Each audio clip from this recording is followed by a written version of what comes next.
All right. I haven't been working on this thing for a while. I went camping for a week, and then um, our bathroom decided to overflow and screw up the floorboards, and so we've been dealing with the insurance company and everything. So that's been kind of a waste of time. It looks like we're going to have to get a new bathroom, but time to start working on this thing again. So I seriously forgot where I was. I think the last video I did was a double count, and so I put it back together, and I can show you the double count up here. This is the program counter, and let me slow down the clock a lot, and these wires are kind of in the way. I think you can watch this thing count. It's going to count very slow. There. You see that it made 2 counts, not 1. Again. So here's 0, so it'll go 1, 2. It'll count to 2 immediately. There. You see it counted to 2. So every single time it gets a PC increment pulse, it counts 2. It's a low going pulse. So I thought I'd start all over, have a fresh look at it since I've been gone for a week. And let's put the logic analyzer back on it. Let's look at what we believe the signals are and what we see the signals are with the logic analyzer. And I think I have an idea of what to do.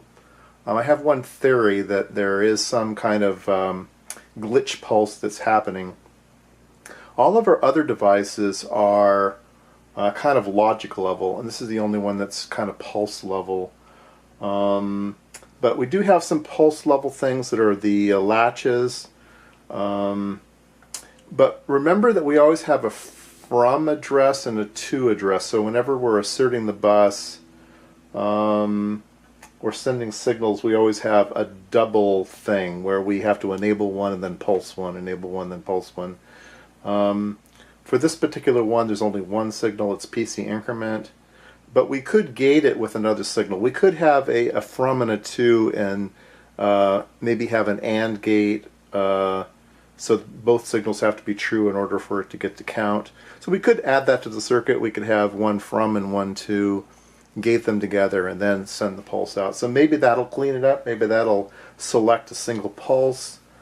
Or maybe we can use this pulse that we already have and then gate it by a separate clock pulse. So anyway, I think the thing to do, like I said, is to start over.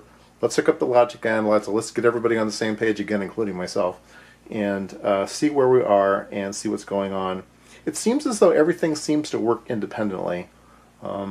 So it's something to do, I believe, with the quality of the pulses that's coming out of the state machine. So again, let's look at the logic analyzer.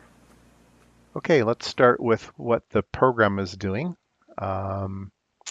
We have a from PC to I/O, so that takes the contents of the program counter and sends it to the I/O device. And then next is a from 15, that's a leftover pin I'm not using. And then I do a to PC increment, which is the signal to increment the program counter. And then a bunch of no ops. All the no ops are defined as DD, and DD is actually from 15 and to 15. So this pin 15 is not being used, and we're also using it here. So if we put a logic analyzer on pin 15, we'll see all of the no ops happening. Okay, here we have, let me zoom out a bit. Here we have PC increment. You can see it pulsing, and then pulsing again. Here we have the PC read to IO write. So the PC read is asserted low, the IO write is asserted high. So that's working correctly. And then we have our no op, we're monitoring that. So we have one instruction, these are microcodes. So 1 microcode, 2 microcodes, and then 14 no op microcodes, a total of 16. Then it repeats. So that's all working correctly. And you can see here that the PC increment is centered on the no op. But For some reason, PC increment gets counted twice. There seems to be a pulse pulse and then a long time and then a pulse pulse. So it seems to be counting on both of these edges, which I don't understand. It's supposed to only count on rising edges, so maybe this rising edge is dirty and there's a double pulse on it, or maybe the falling edge is dirty. I don't quite know. Um, I want to do two experiments. The first experiment would be to build a pulse catcher on the little breadboard on my proto board.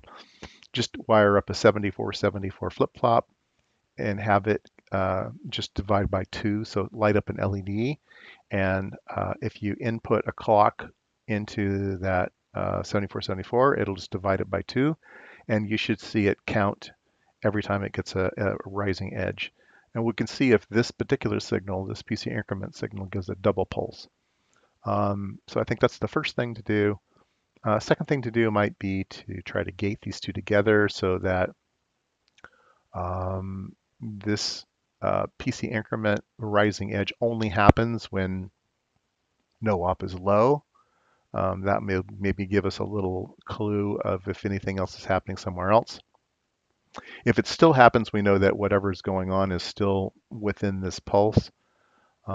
We could try to use some other mechanism to clean up the pulse or to shorten the window what's going on. But I think the first thing to do is to create an external counter and to see if this